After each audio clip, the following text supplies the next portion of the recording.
The 6 submarines were supposed to carry amphibious tanks from Cure to Bougainville and put them ashore. The tanks were equipped with, of all things, torpedoes.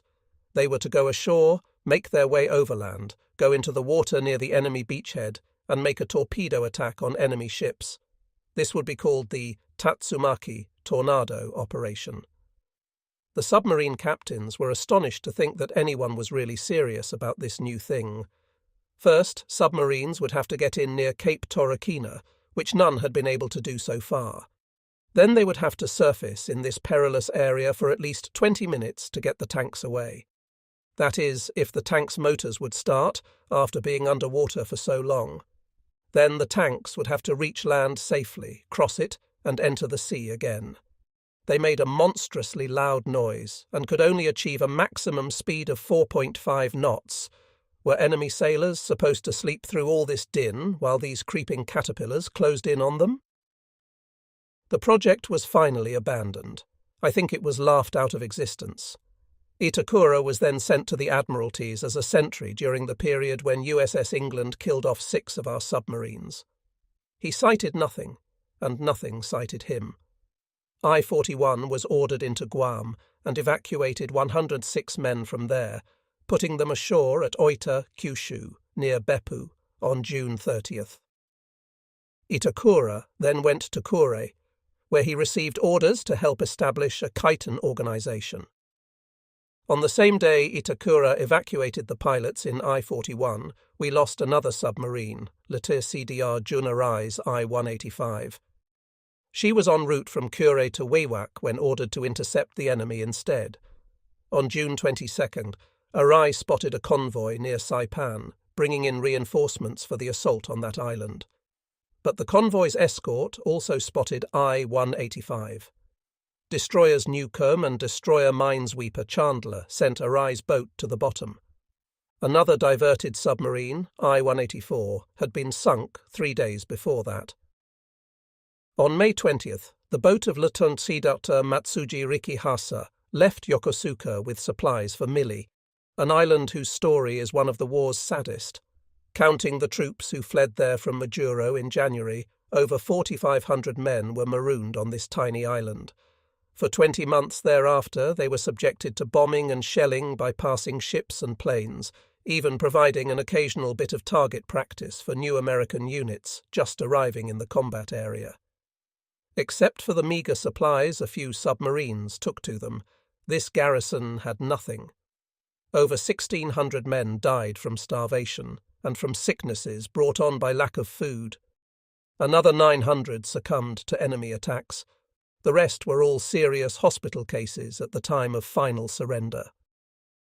Rikihasa arrived at Mili, unloaded his supplies, and left there on June 12th.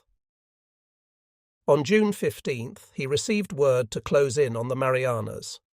Before he could get there, a Grumman torpedo plane from the escort aircraft carrier USS Suwannee downed him with depth charges. I-6 was one of the boats that Adme Zawada, while temporarily commanding the 6th Fleet, had told to stay in the Marianas area when the other boats left it. On June 30th, she fired torpedoes at an aircraft carrier only 10 miles east of Saipan. I think that later Shozo Fumon retreated after that attack and waited for a chance to strike again. On July 4th, a group of American escort carriers and tankers was east of Guam. Part of their screen located a submarine that evening. Destroyer escort Riddle and destroyer Taylor made a depth charge attack and reported sending it to the bottom. I am convinced that it was I-6. No American sources are correct on the other 3 submarines lost in the June-July period of the Marianas fight, I-5, I-55, and RO-48. Lulter CDR Takeshige Doi left Truk in I-5 on July 6th for a supply run to Ponape in the Carolines. He got there safely on July 11th, unloaded, and made for Truk. 3 days later, Doi radioed that he was attacking some enemy ships about 300 miles east of Saipan. We never heard from him again. The ships he attacked were a group of hunter-killers, especially searching out submarines. The destroyer escort Wyman sank I-5 after Doi's ship had been picked up on radar in the darkness. 3 different submarines tried to tow Unpoto to Guam to help our beleaguered forces there. Sea Doctor Toshio Kusaka left Kure on June 27th with I-26, and after many attempts to pierce the anti-submarine defences unsuccessfully, finally got through them and unloaded his cannon carrier on July 7th. Then I-45 and I-55 were sent to try, leaving Yokosuka on July 7th. Chased off several times by alert enemy patrols, I-45 had the misfortune of seeing her Unpoto washed overboard in heavy seas. She had to return to Japan. This was the second piece of bad luck for I-45 in a short period. On her previous mission, to the Marshalls, she had been bombed and heavily damaged by an enemy aircraft. The sub barely made it back to Japan with a wrecked stern. Sea Doctor Monshiro Izuzu had I-55.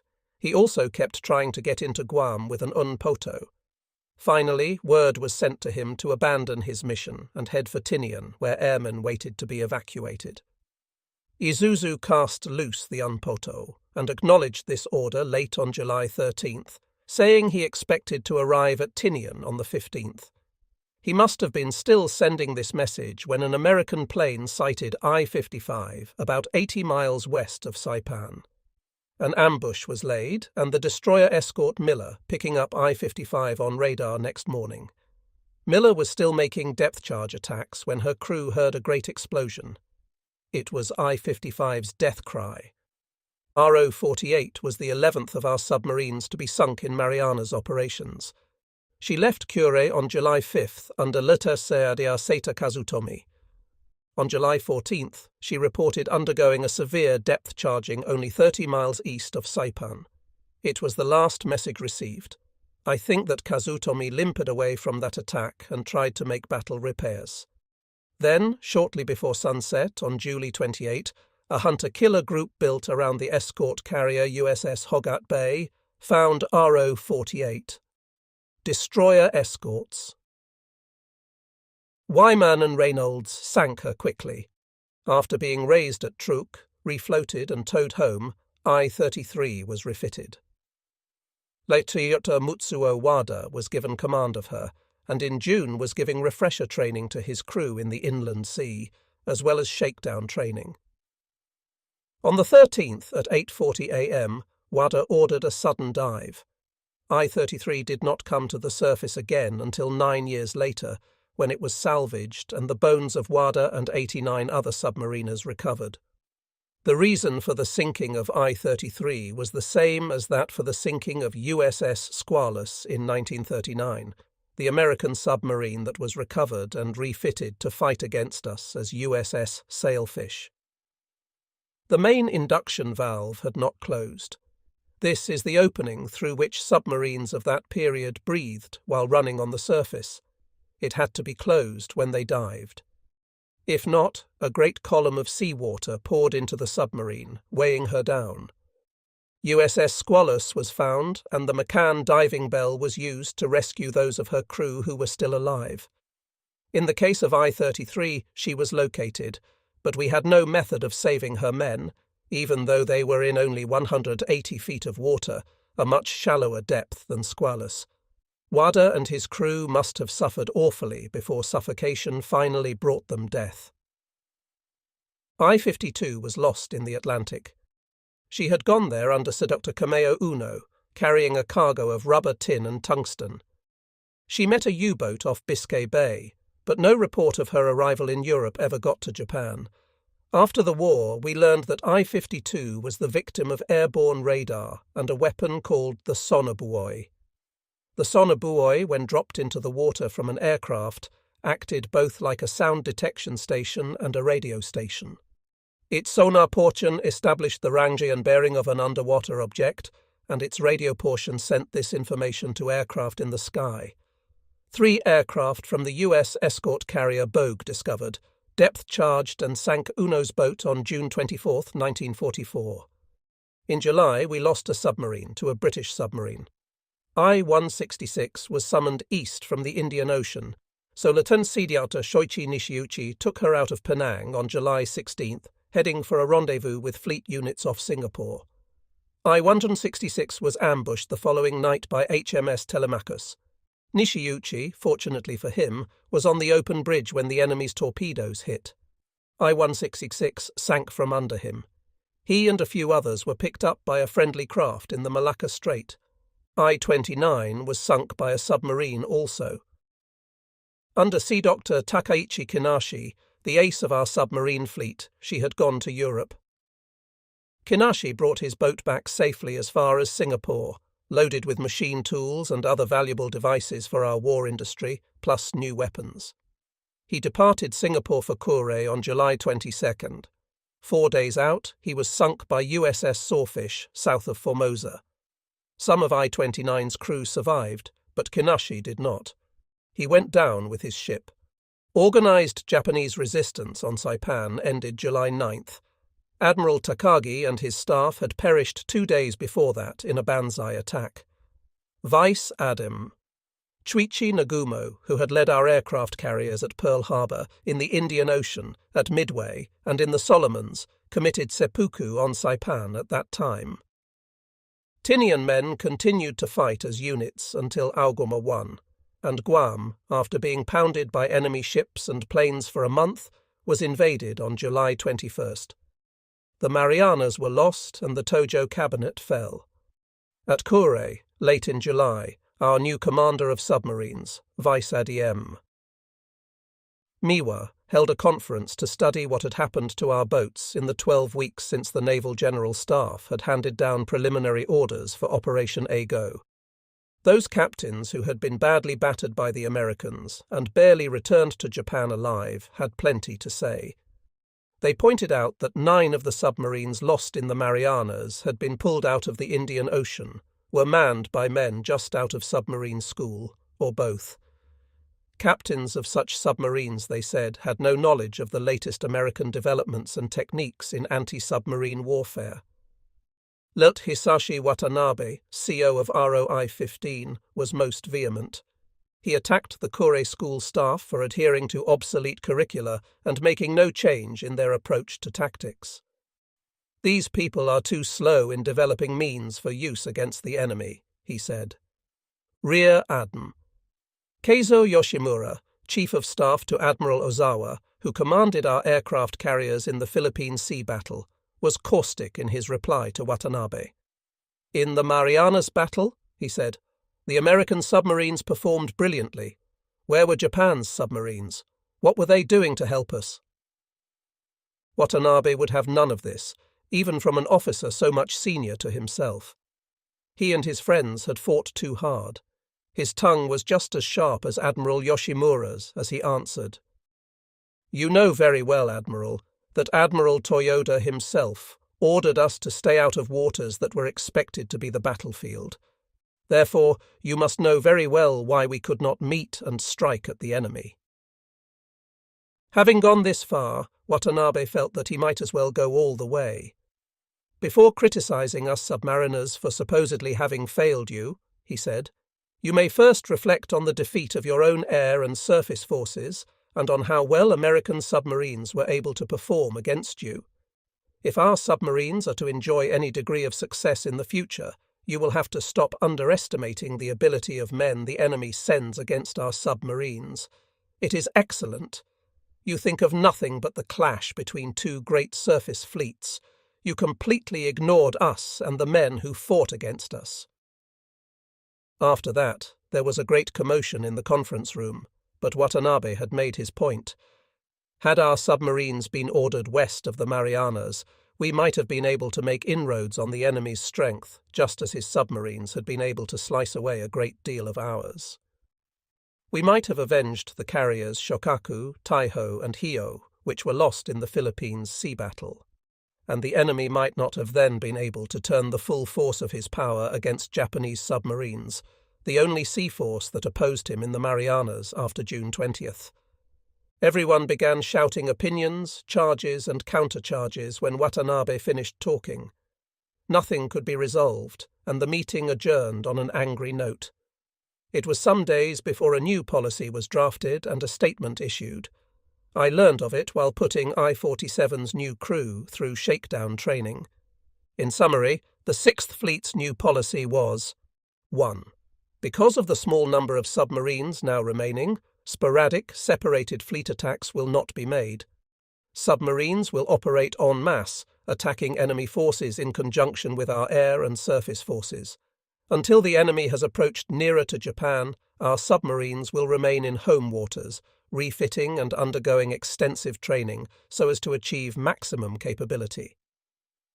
2. Submarines especially designed for transport duty are now being completed in rapid succession, one after another. They will increase the frequency of our supply missions to the defenders of our Pacific outposts. 3. Kaiten are now being built, and Kaiten pilots are now being trained. A number of submarines will be assigned to Kaiten operations. When the US Fifth Fleet smashed Ozawa's carrier force, it wrecked all chances of Japan's ever mounting enough naval air strength to score a decisive sea victory. Our island air strength was also in pieces, and although we could still manufacture aircraft at a high rate, we did not have the time to turn out high-caliber pilots to man them. The combined General Headquarters, Tokyo, admitted to the loss of only one aircraft carrier during the May-June period, while claiming to have sunk one battleship, 3 cruisers, 1 destroyer and 1 submarine, and to have sunk or damaged more than 5 enemy aircraft carriers. The truth, however, was that our navy in the air, on the surface and under the sea, had suffered what was very nearly its death stroke. Our hope now lay in a desperate measure. At last, 2 years after Hiroshi Kuroki and Sekio Nishina first thought of their human torpedo, the weapon that might roll back the sky, it was accepted. Word came down from the Naval General Staff in June to rush ahead with mass production of Kaiten and to commence training men to man them. I, Zenji Orita, would have much to do with this weapon. Chapter 16. Special Supply. Submarines. The Philippines. Kaiten. I had almost finished the final phase of surface shakedown training with I-47 and was about to commence the underwater phase when the Americans assaulted Saipan. My submarine was not ready for battle yet, so I concentrated on 3 months of arduous training. Things were quiet for the Sixth Fleet in August and September, as nearly all boats were being held in Japanese waters for a major effort. We lost no submarines in August and only 2 in September. One of these was engaged in supply operations. The big B-29 bombers had been appearing over Japan since June, but our submarine construction program was not interrupted. I-362 was the first submarine of the I-361 transport class of submarines to be completed. She was finished on May 23rd and was followed by I-361, May 25, I-364, June 14th, I-363, July 8th, I-365, August 1, I-366, August 3, and I-367, August 15. These boats had no torpedo tubes. A pair had been built into some of the first ones, but sea tests showed that this arrangement caused an enormous bow wave when cruising on the surface, easily detected from a great distance. The tubes were removed, and the length of the boats increased 6.5 feet to fair out the hull line. The original conning tower was also altered, from the Japanese traditional block shape to a sort of cup shape, narrower at the bottom than the top. Some of these I-361 class boats served as underwater tankers, carrying gasoline home to Japan, and some never got into transport work at all. They were assigned to the K-10 squadron upon completion. The first of these boats to leave Japan on a supply mission was I-362, which left Yokosuka for Nauru on Aug. 21, carrying 80 tons of food. Later CDR Enosuke Nakajima got his boat to Nauru safely, then made for truck. He got back to Yokosuka on Oct 3, with 83 planeless airmen as passengers.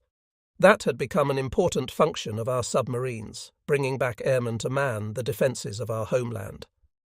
Next transport submarine out was I-361, leaving Aug 23 for Wake with 80 tons of goods and bringing back 30 evacuees. Then it was L-364's turn. LTCDR Takeo Makino set out with another boatload of supplies for Wake, but never got there. He left Yokosuka on September 14 and was sunk that very same day by the American submarine Sea Devil, which was lurking outside Tokyo Bay. The Americans were hitting the Western Carolines often by that time. On Sept 15, enemy Marines landed on Peleliu in the Palaus. Palau had been the headquarters of our South Seas administration ever since Japan had been given a mandate over Pacific Islands by the League of Nations. The Americans wanted the Palaus for a base to cover their planned invasion of the Philippines. The Allies had abandoned Formosa and the China coast as objectives by this time.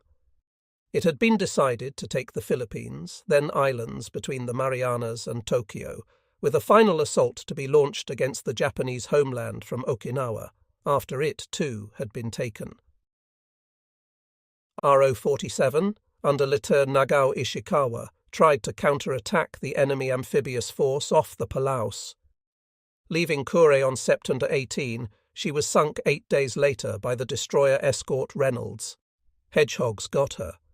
With Hedgehogs, a destroyer could track at slow speeds, get a submarine on its sonar and keep it there.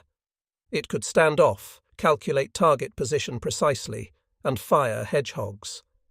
These missiles made no noise if they missed, so the destroyer's sonar remained effective during the attack.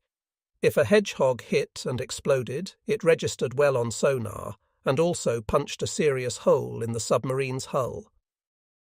Once a Japanese submarine was located by an American ship armed with Hedgehogs, its life was usually measured in minutes. Once a Hedgehog hit, depth charges could finish the job easily. By Augnadosa 10, all organised resistance on Guam came to an end, although some surviving men would hold out there for many years, refusing to believe, even long after the war ended, that Japan had been defeated. A Kaiten base had been set up on Otsujima Island in Tokuyama Bay, Yamaguchi Prefecture. Its commanding officer was Letito Sector Mitsuma Itakura, who had served well in submarines. The chief instructors at Otsujima were the Kaiten's co-inventors, both of whom had been promoted, Lat Hiroshi Kuroki and Lati Jeiji Sekio Nishina. About 24 men were being trained. A lot more would be needed as Kaiten came rolling off assembly lines, so the Naval General Staff set about getting them. Volunteers were sought at 2 naval air training bases, Nara, not far from Otsuka, and at Tsuchiura, northeast of Tokyo. A total of 200 were wanted, 100 from each base. Petty Officer Yutaka Yokota, with whom Mr. Harrington has written a book telling the story of Kaiten, was a member of the 13th Flying Class, numbering 2,000 men. On Aug. 25, 1944, he and his comrades were assembled before the main hangar at Tsuchiura and addressed by Captain Kenjiro Watanabe, commanding officer of the base. "It grieves me very much to tell you this," said Watanabe, "but the news from our Navy comrades on the front lines is not good. The difference between our power and the enemy's grows ever greater.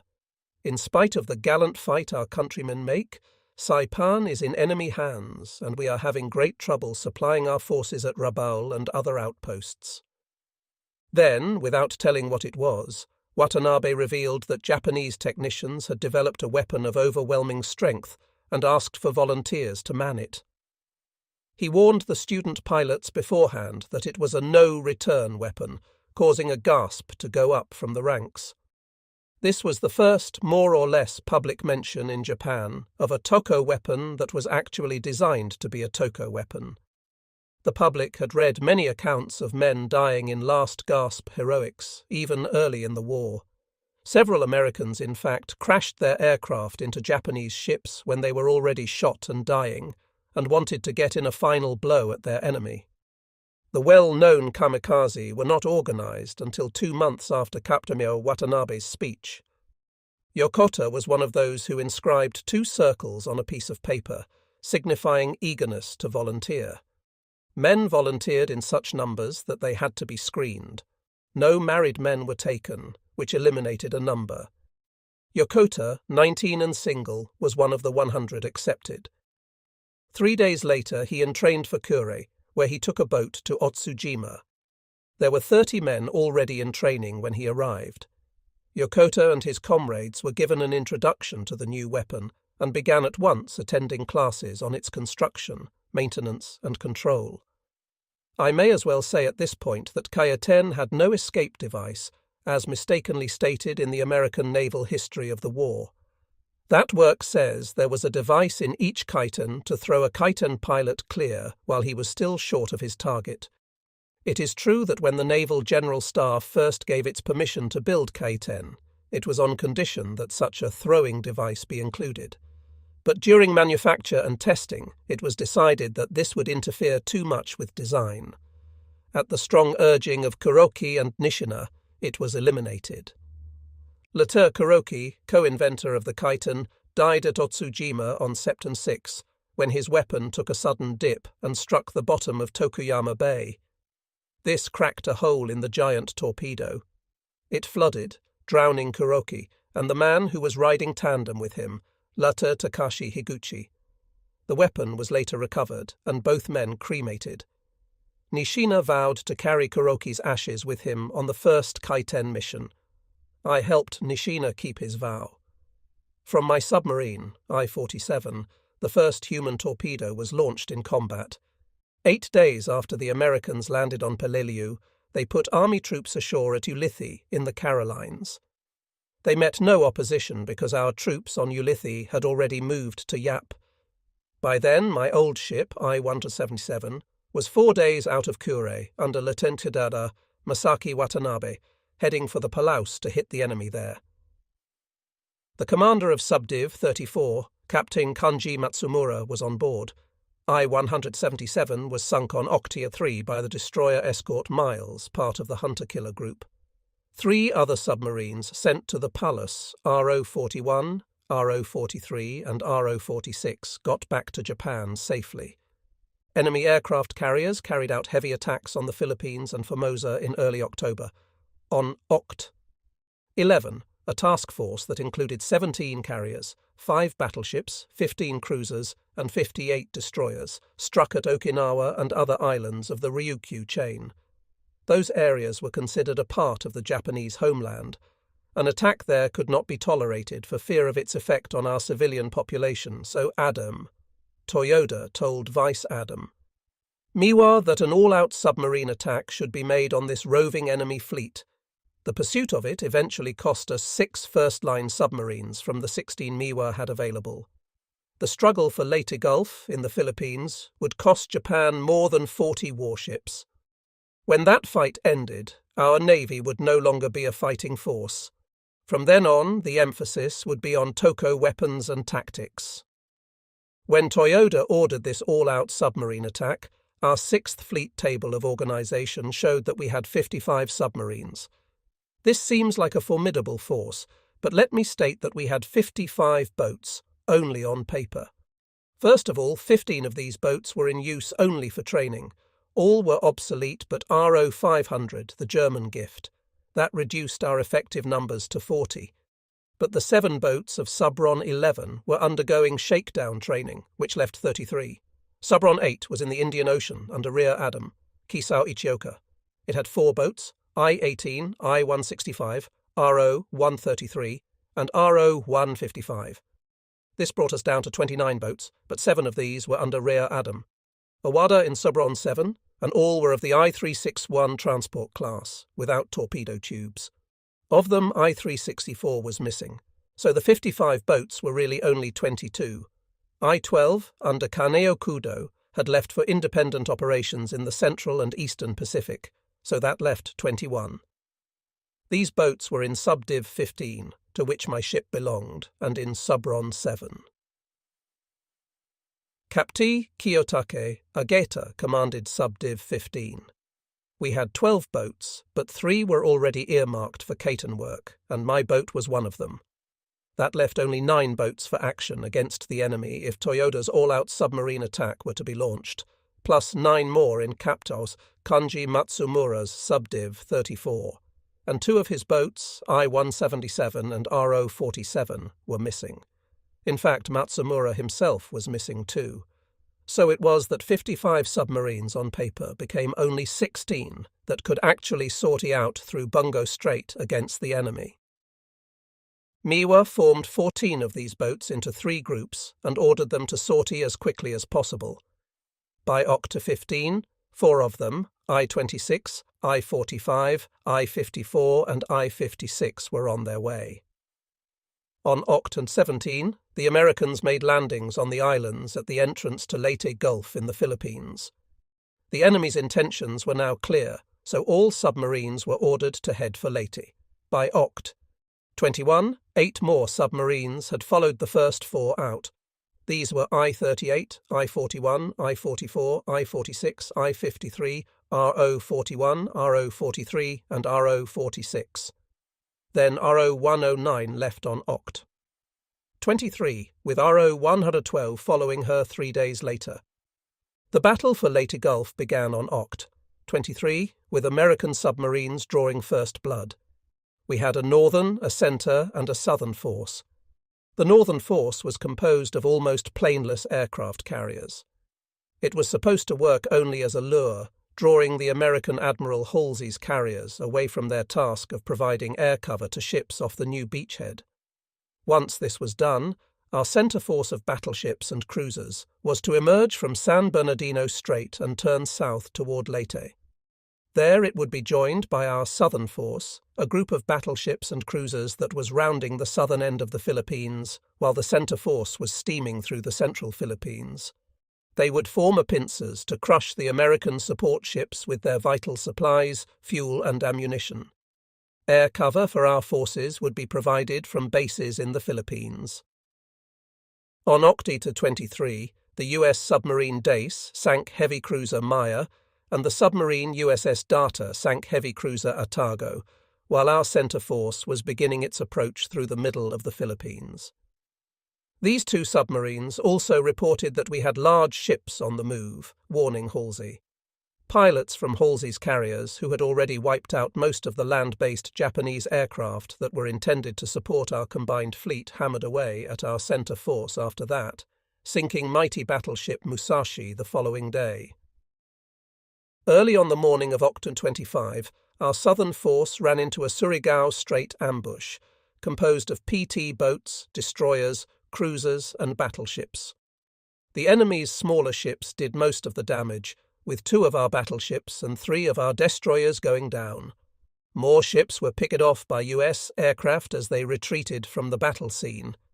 The northern force was a successful lure, all right.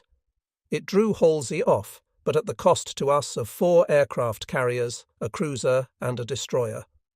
Our centre force was able to break through and attack enemy forces off Leyte, but all it accomplished before beating a retreat was the sinking of an escort carrier, 2 destroyers and a destroyer escort. Halsey, after sinking our carriers, raced to get into striking range of the centre force. His planes sank 3 of its cruisers, and during the retreat, American submarines scored 2 more successes. This destruction wrought on our fleet provides the background I must use when placing the operations and losses of our submarines in the Philippines, to show how great a defeat the Americans inflicted on us. I-26 lived for only 11 days after leaving Kure. Her skipper, Lieutenant Shoichi Mishiuchi, hoped to repeat his accomplishments in the Solomons, Indian Ocean and Australian waters. On Oct 20, Nishiuchi was ordered to take station southeast of Leyte Gulf. 4 days later, he reported sighting 4 aircraft carriers. One of their screening ships, USS Rowell, sank I-26 before Nishiuchi could attack. Of those submarines we had ranged off the eastern approaches to the Philippines, the second to go down was I-54. Litconductor Denshichi Nakayama acknowledged an Oct 20. Order to change his station, but was never heard from after Oct 23. 5 days later, he was sunk while trying to penetrate a screen around American aircraft carriers. I-54 was detected and the carriers made off, while destroyers Helm and Gridley hunted down and sank this, one of our newest submarines. I-45 was lost the same day. Lieutenant Sea Doctor Mamoru Kawashima sighted a warship early that morning and opened fire, sinking the destroyer escort Eversole with 2 torpedoes. When rescue ships came to pick up the American survivors, one of them found our submarine. It was USS Wilehurst, which sent I-45 to the bottom. Our other submarines, meanwhile, were not idle. Lit. Cadet Masahiko Morinaga fired 3 torpedoes from I-56 at the enemy convoy on Oct. 22 and sank 1 cargo ship. On Oct. 25, he was able to locate other enemy ships by his radar. He attacked and radioed he had sunk 1 escort carrier and 1 destroyer, but the escort carrier, Santee, did not sink. Then, on Oct. 26, Morinaga met up with another convoy and reported sinking 3 cargo ships. Out of torpedoes at last, he headed for home, arriving at Kure on November 4. I-41 was Lieutenant Sector Fumitake Kendo's boat. She left Kure on Oct. 19 and scored on an enemy cargo ship 8 days later. Kondo thought he sank an escort carrier and a destroyer on Novtvi and so reported by wireless on Novtyo 12. It turned out later that he had damaged the light cruiser Reno. Down sharply by the stern, this ship had to be towed to the rear area for repairs. Later in the month, the Americans sought to shut off Ormoc Bay on the other side of Leyte from their first beachhead, so Japanese reinforcements could not be put ashore on Leyte Island from there to join the fight, as we had done from islands in the Solomons. Kondo tried to attack enemy ships in Ormoc Bay on November 28, but a patrolling aircraft warned of his approach. I-41 was sunk by 4 destroyers, Pringle, Waller, Sawfley and Renshaw, let Sea Doctor Kosaburo Yamaguchi, with whom I had visited Tokyo to make reports during the previous February, left Kure on Oct. 19 in I-46, a new boat like mine. As skipper of I-176, he had sunk an American submarine, but now was after bigger game. Yamaguchi was still searching out targets when, on November 17, he was spotted by a radar-carrying aircraft. USS Taylor, a destroyer summoned to the scene by the airplane, kept attacking until I-46 was sunk. On November 12, we lost another of the submarines sent to the Philippines, although she was not lost in the Philippines area. Lieutenant Kodakichiro Shimose took I-38 out of Kure on Oct. 19 and patrolled off Leyte and Samar until November 5, when he was ordered to make a reconnaissance of the Ngulu Islands. These lie between the Palaus and Ulithi. Our High Command wanted to know whether the enemy had any ships based in the Ngulu Islands' excellent lagoon. While acknowledging this order on November 7, Shimose did not include any sinkings claims with his message, so I do not know whether he downed any enemy ships after leaving Japan. I-38 crossed the path of U.S. warships that were heading from Ulithi to the Palos on November 12. USS Nicholas detected I-38 with radar in the evening darkness and sank her. There is still much doubt in the minds of former members of the Japanese Sixth Fleet as to how much our submarines actually accomplished in the Philippines campaign. Lit. CDR Masao Kimura left Kure in RO-50 on November 15. He claimed the sinking of an escort carrier and a destroyer on November 25. But the official American naval chronology shows no such ships being either sunk or damaged on that date. Yet, as of November 15, our Sixth Fleet commander, Admiral Miwa, officially estimated that his submarines around the Philippines had sunk 3 aircraft carriers, 7 destroyers, and at least 5 cargo vessels. The American naval chronology confirms only the sinking of USS Eversole and the damaging of Reno and Santee. We did get an American destroyer in the Palaus before our submarines went to the Philippines, though, and the incident caused the enemy to sink one of his own submarines. On Oct. 3, near Morotai, later Yoshikuni Honda was cruising in RO-41. He put up his periscope and saw an American destroyer, USS Shelton, which he hit with a torpedo shortly afterward. Shelton later rolled over and sank while being towed to safety. RO-41, meanwhile, eluded another ship that was depth-charging her and got away.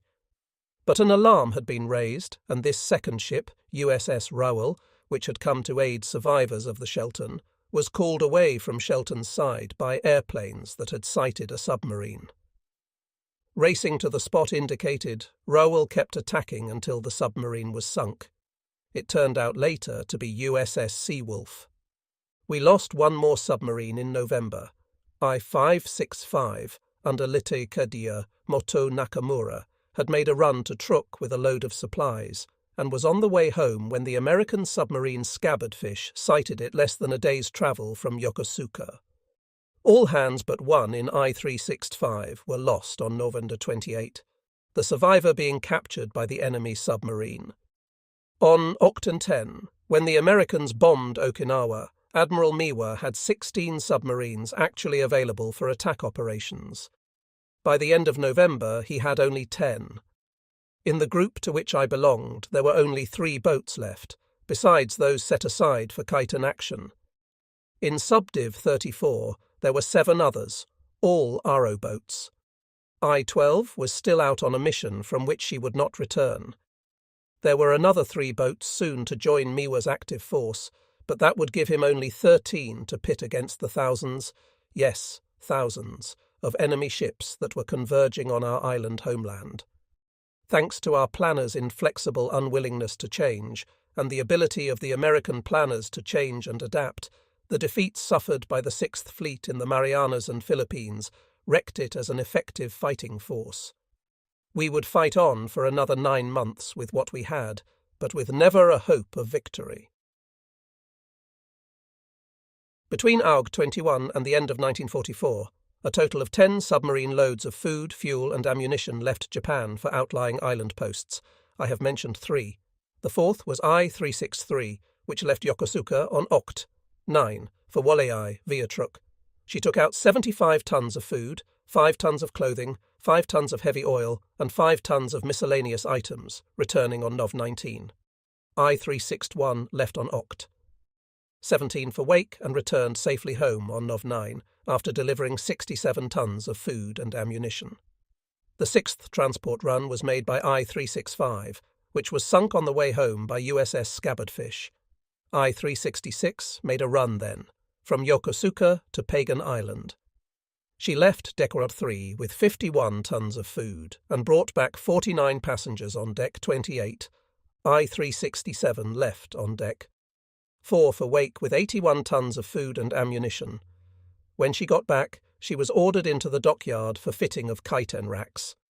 I-363 successfully reached Marcus Island on deck 17 with 108 tons of cargo, mostly food, and got back to Yokosuka with 60 passengers 9 days later. The last transport run of the year began on deck 30, when Lieutenant Kida Yasuo Kamijukoku took I-371 out to Waleai, via Truk. I-371 got back to Truk and left there on Jan. 31. She was not heard from again. The American submarine Legato intercepted and sank I-371 on February 24, we learned after the war. Thus did we lose 3 out of 8 special transport submarines to enemy submarines. I was still training my crew in the inland sea when the Philippines fighting started. I-47 was to be ready for battle in just a few days. I was at Yokosuka Naval Shipyard getting final checks and was summoned to Kure soon afterward. There I went on board Tsukushimam for a conference. Attending it were Capt. Kiyotake Ageta, the commander of my submarine division, Lat-Kader Nobuo Kamimoto, CO of I-37, Lat-Sidyar Iwao Teramoto, CO of I-36, and myself. We were joined by Sea Dr. Shojiro Yura and Lat-Sidyar Kenosuke Torisu of Admiral Miwa's staff. After green tea had been served, Yura gave us a full briefing on the fighting in the Philippines area up to that time. Not a bit of the news was good. In order to turn the tide of war in our favour, Yura said, Combined Fleet and Sixth Fleet have decided to load special weapons, called Maru Roku Kanemono, on board large-size submarines and attack advance enemy anchorages with them. The plan is already underway, and the first attack will be made about the middle of November, using I-36, I-37 and I-47. Without waiting for formal orders, you are to go ahead and make preparations. What, said Kamimoto and I, almost simultaneously, are Maru Roku Kanemono? Torisu joined in and explained that Circle 6 metal fitting was a cover name to maintain high security for a manned torpedo. This was the Model 93, he said, converted to be steered by a man. The pilot will be the torpedo's eyes and steer it directly into a target. Once it is released from a submarine, there is no way to recover it or its pilot. It is a toko, suicide weapon, designed especially for water use. "Where are the pilots?" asked Kamimoto. "Training at Otsujima, Tokuyama Bay," answered Torisu. "Experimental attacks have been made, using I-36. Results have been very favourable, so far."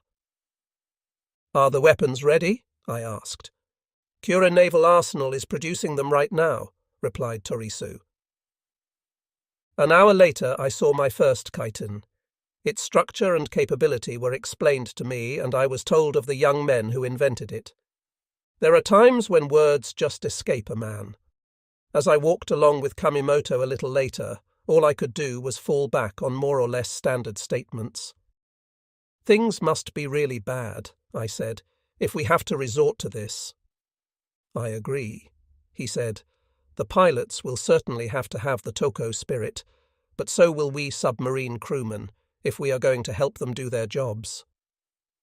From that day on, the thought of life versus death rarely left me. While in I-15, RO-101 and I-1-77, I had not once dwelt on the possibility of my dying, and I thought whether any of my officers and men did.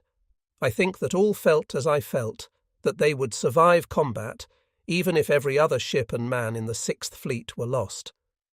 During training, as well as when out on missions, they always believed that they would make a safe return to port. Now, in my new work, I would be taking to sea men who were determined to die, and I had always felt it my duty, up until that time, not to let even one man under my command die if I could do anything to prevent it. I was going actually to have to order men to die. I would have to direct them into their kaiten and send them against the enemy. I would, in a sense, be an executioner.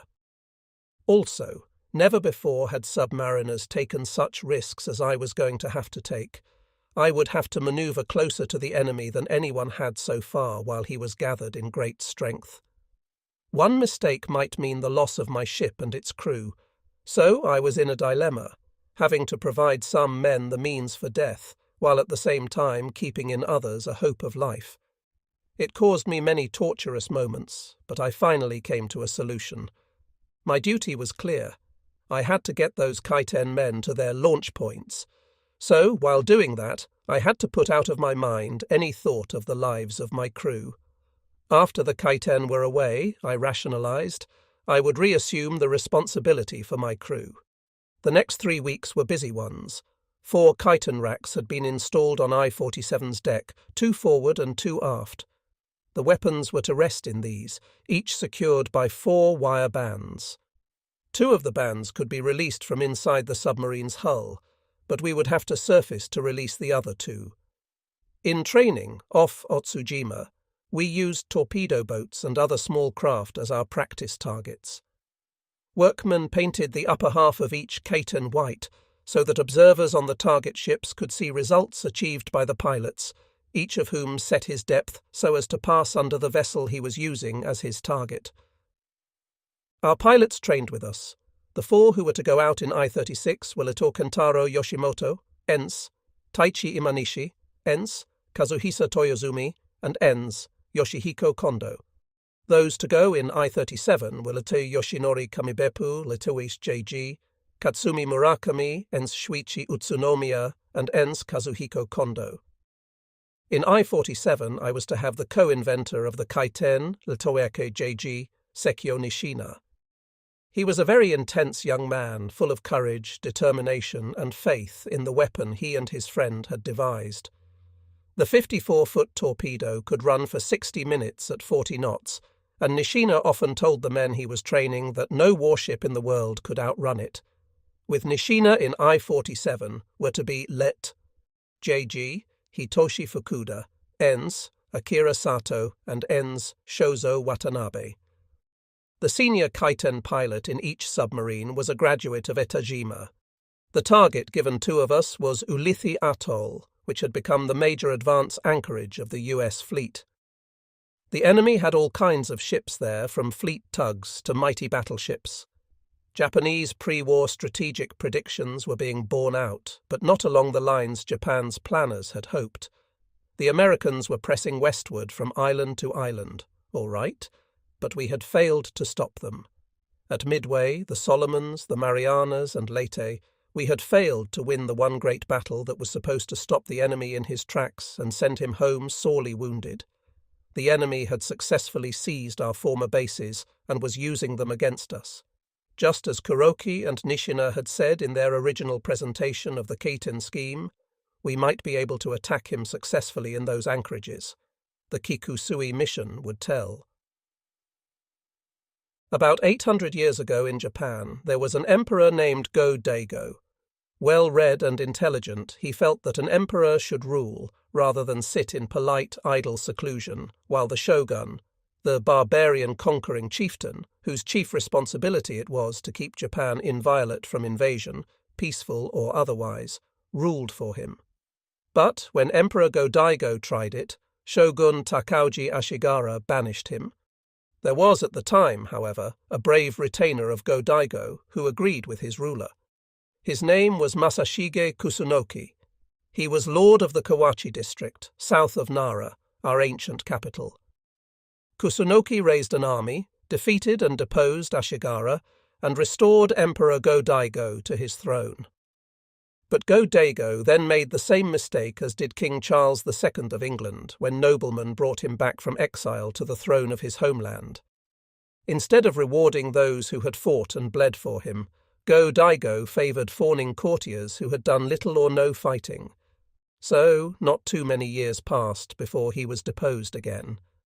Masashige Kusunoki fought for his emperor once more, but his force of 300 warriors had to face 10 times that many at the Battle of Minatogawa near Kobe. He died in the unsuccessful battle. No emperor ever held any real power after that until Meiji, grandfather of Emperor Hirohito, was restored in 1868. Kusunoki has traditionally been revered as the perfect Japanese model of loyalty to the throne. Our mission against Ulithi was given the name Kikusui, in honor of the Kusunoki family crest. It consists of kiku, chrysanthemum, and sui, water, which combine to make the phrase floating chrysanthemum. The kanji ideographs making up the Kusunoki family crest were painted on the conning towers of all 3 submarines in white when we went out on the first Keiten mission. Some American writings mistakenly use the word kikusui to describe some of the aircraft Tokko missions. The only employment of this expression in Japan was to designate the first Keiten sortie. Other sorties had other names. After intense practice, our pilots were pronounced ready. The date for the attack on Ulithi was set for November 20, the date for our departure from Otsujima for November 8. On November 7, we had a visit from Vice Admiral Miwa. He addressed all the Keiten trainees, telling them how much Japan's hopes now rested on them and the weapon they had chosen. Our largest-sized Imperial Navy flag, with its 8 red rays, hung from a nearby flagpole. The Admiral saluted it and pivoted to face in the direction of Tokyo, whereupon all present bowed very deeply to the distant Emperor. Then Miwa directly addressed the Keiten pilots who would go out with us. They were standing in a row, wearing their best uniforms. Miwa presented each with a brand-new short ceremonial sword and wished him well. Such swords had special meaning. In the old days they were used by the samurai to disembowel themselves in seppuku, which Westerners usually call harakiri, when they failed their lord in their duty. We threw a big party for our 12 heroes that night, with Admiral Miwa attending. Sake flowed freely, and the food was the best that could be served. The traditional festive tai, redfish, was the main dish, accompanied by kachi kure, victory chestnuts, as well as all other delicacies our commissary staff could assemble. Next day at 8 a.m, all hands mustered again and sang Kimigayo, our national anthem, after which the Keiten pilots made a brief visit to a shrine built specially for them. Then, having made sure that bits of hair, fingernail parings, and all earthly possessions had been packed for shipment to their loved ones, the 12 men marched proudly between two files of Kai-10 trainees to boats that took them out to the 3 waiting submarines. Each pilot stood proudly on his Kai-10, waving his sword about his head, as I-36, I-37 and I-47 moved slowly out of the harbour. A great flotilla of small craft milled about us. Many displayed great white banners with fiery slogans written on them. The crews and passengers shouted good wishes and cheered until they had to turn back in order to conserve the fuel so precious to Japan at that time. American submarines, ironically, were reducing the amount of fuel available to Japanese submarines and the small boats that aided us by sinking tanker after tanker.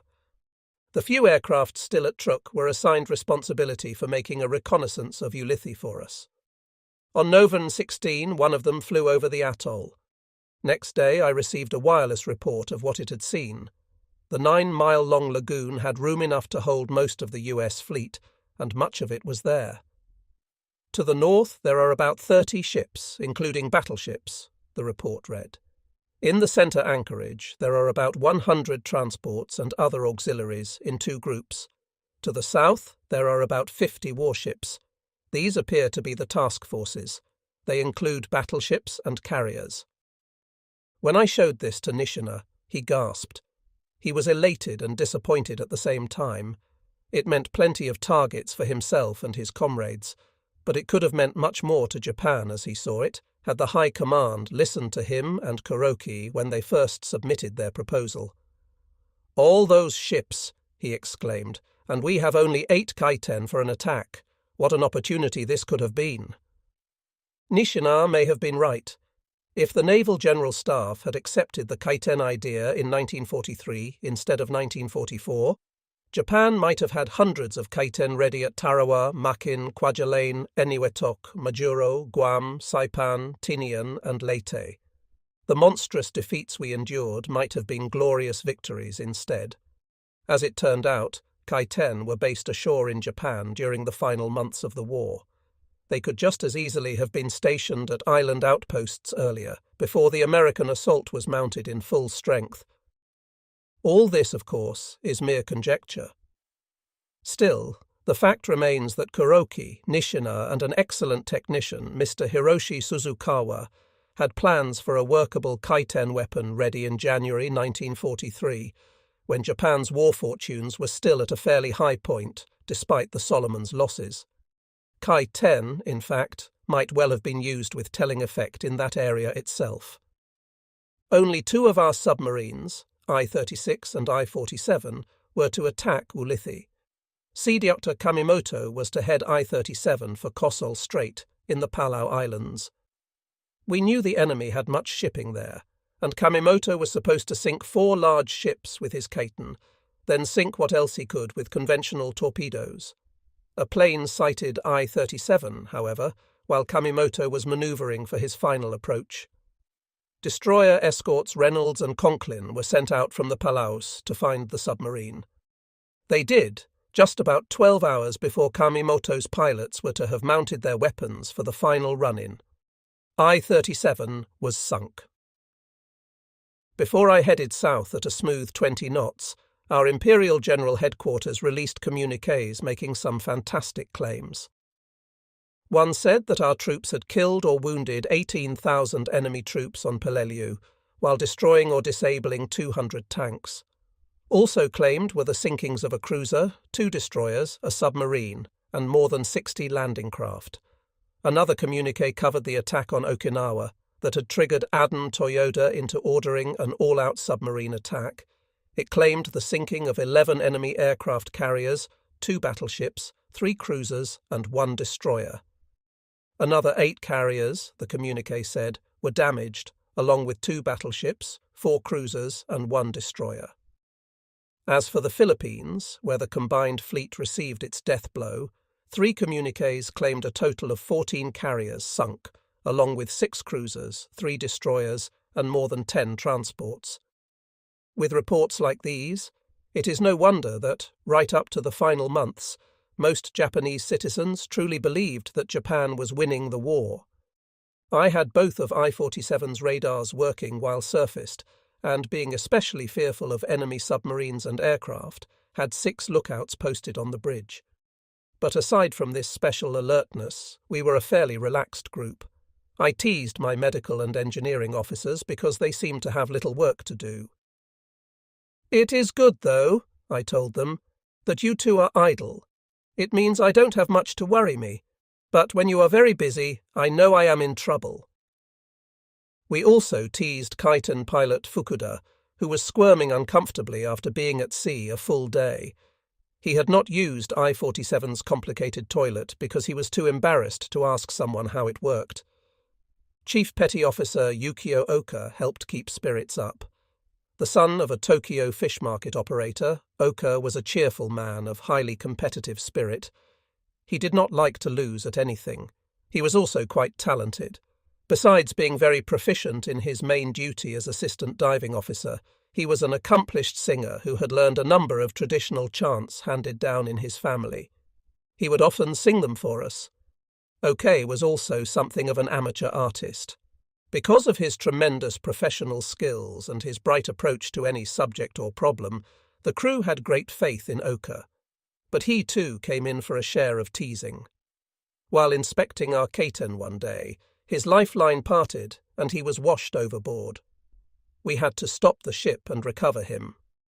Lite Nishina, who kept a daily diary, noted that Oka, in charge of submerged navigation, was too eager and swam 10 minutes in the Pacific Ocean today. When they were not studying the chart of Ulithi Atoll or recognition silhouettes of enemy ships, the Kaiten men and my officers played chess, cards, and Go. At 3 p.m. on November 17, while running submerged, we picked up propeller sounds. A look through the periscope revealed an American destroyer heading northwest, away from us. At sunset of November 18, I surfaced I-47 about 50 miles west of Ulithi Atoll. For all my years at sea, the moment was one I will never forget. The sea, sky, and submarines seemed to be dripping orange from the brilliant light on the western horizon, and soon the symmetrical Southern Cross appeared in the sky. While the navigator checked our position by celestial observations and my lookouts kept careful watch, K-10 pilots and their maintenance men carefully loosed the first and fourth hold-down band on each weapon. These left only the 2 center ones to be freed, which could be done by us from inside I-47's hull. The maintenance men were petty officers Kanzo Iwano, Tokizo Kameishi, Fumio Kurokawa, and Seaman Masao Mori. These 4 men had embarked as technical specialists to make sure that all weapons were kept in good condition. I then steered toward Ulithi and was reminded of my days off San Francisco in December 1941, when the eastern sky had lit up before us. The ships inside Ulithi's lagoon must have been well illuminated to cast such a glow into the sky. 1 hour before sunrise on November 19, I submerged to 180 feet so as to avoid detection from the air. I then edged I-47 in until, at 9:30 a.m., we were 4 miles off Zowario Channel, the southwest entrance to the lagoon. I came up to periscope depth, made a swift sweep, and called out the bearings of 3 cruisers inside the lagoon to my navigator. Then we dived and did not come up to periscope depth again until just before noon. After checking with radar for planes and noting none, I raised the periscope about 4 feet above the surface for a good look. I was then just outside Ulithi's reef. The nearest cruiser was only about 3 miles from me. Beyond her were several battleships and some more cruisers.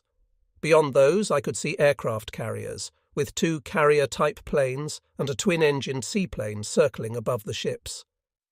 These were all in the southern area of the lagoon. I could see ships in the central section, moored in several rows. There were ships beyond those too, which I couldn't actually see through my periscope, but whose presence was indicated by thin rising columns of smoke. "Here, Nishina," I said to the senior Kaiten pilot. "Take a look." He, Fukuda, Sato, and Watanabe all took turns at the periscope. They were very elated by what they saw. "A fleet that size could not possibly move out of here in a night," one of them said. And Nishina's diary for that day commented on the golden opportunity to use Kaiten. I-36 was northeast of Ulithi, ranging to within 4 miles of another entrance to make observations, while I was west and southwest of the anchorage. Having finished my visual checks, I ordered I-47 taken to 180 feet once again and moved out to sea south of the atoll.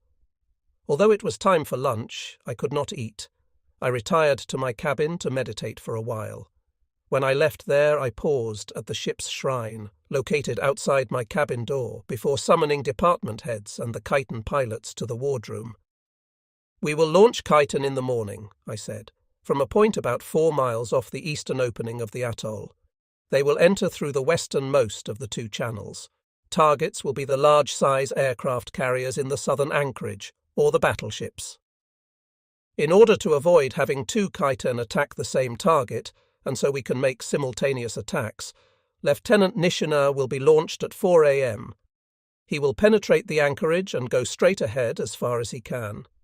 Ensign Sato will go off at 4:04. He will move off to the right just after entering. Ensign Watanabe will follow 5 minutes after that. He will go left, and Lieutenant Fukuda, 5 minutes after Watanabe, will seek as large a target as possible near the entrance." Lieutenant Nishina then gave detailed instructions to his comrades on navigation, depth setting for attack, etc., and the pilots retired to their quarters. Lieutenant Fukuda's assistant gave him a haircut. Ensign Sato shaved off what had been a beautiful beard. Ensign Watanabe, who had been quite a dandy at Keio University, devoted his time to becoming extra neat and clean. I let all 4 use some of our precious fresh water for showers. Then they dressed in neatly ironed shirts and bound white sashes over their uniforms around their waists. Joining me in the wardroom, the 4 men wrote the last words each wanted to leave behind. Chief Oka then produced a sketch he had been making, drawn with soft black pencil in varying shades. It showed an American aircraft carrier breaking in 2 as a Kaiten collided with it. More than a dozen planes were sliding off the flight deck into the sea. The Kaiten pilots were most pleased with this surprise. All autographed it, and Nishina wrote "Gochin," meaning instantly sunk, under his signature. That evening at dinner, a fine sake, a gift from the Emperor, was served in specially prepared lacquerware cups. Then the pilots retired to get what rest they could. I waited until 90 minutes after sunset, then took I-47 to the surface. At a speed of 12 knots, I approached Ulithi. There was no need to take a star sight. The atoll sky was bright, like a coastal city's in peacetime. While I-47 recharged batteries, I told myself that the presence of all those lights meant the enemy had no idea we were anywhere near.